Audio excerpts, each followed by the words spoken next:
Happy to take a brief contribution on the New Zealand Superannuation and Retirement Income Amendment Bill. Now, I want to respond to one or two of the comments that Chris Bishop made, the great hope of the National Party. I have to say, if he is the best debater in the National Party, they've got some very tough times ahead, given the lacklustre performance we saw from him this evening.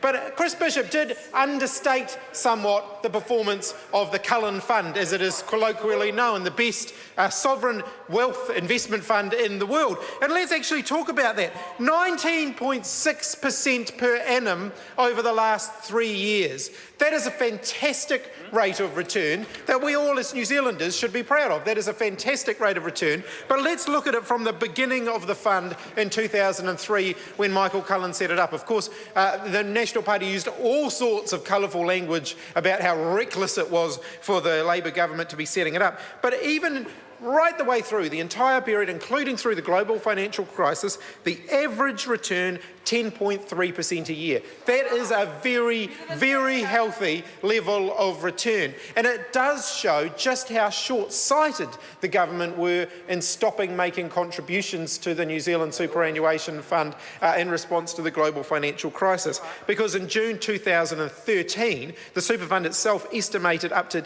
$10 billion had been foregone as a result of that decision. Why do we have this fund, and why are we making these changes to the fund? The reason that we have the fund is we have a massive retirement boom coming, and we need to prepare for it so that we have some savings set aside. Now, this superannuation fund, contrary to what some people might believe, was never intended to cover the entire cost of the baby boomers' retirement, but it's designed, intended to be a contribution to that cost. So it's not even covering the entire cost. In fact, it's only covering a small portion of it.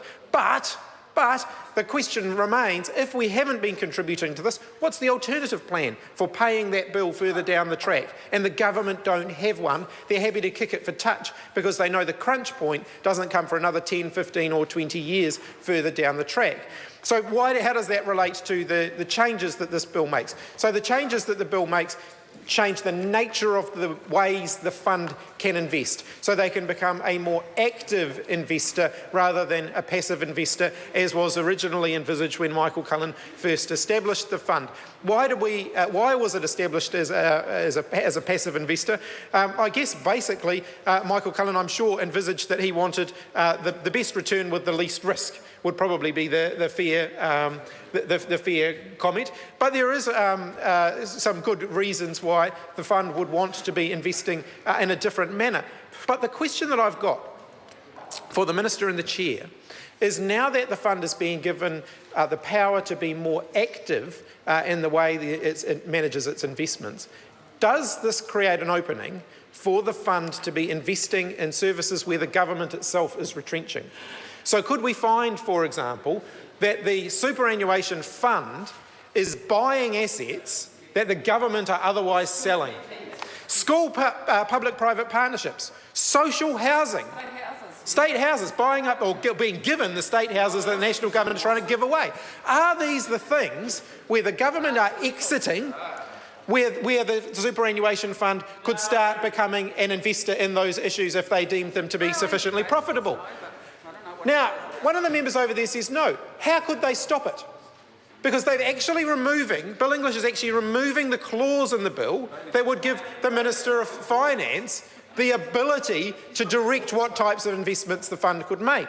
So therefore, is there anything, it's a question for the Minister, is there anything that would prevent the fund from starting to invest in areas where the government is retrenching? And if they can do that, and then we think back to the overall goal of the fund, which is to increase New Zealand's wealth, the Crown's wealth, so that we have a provision here to deal with the baby boom coming.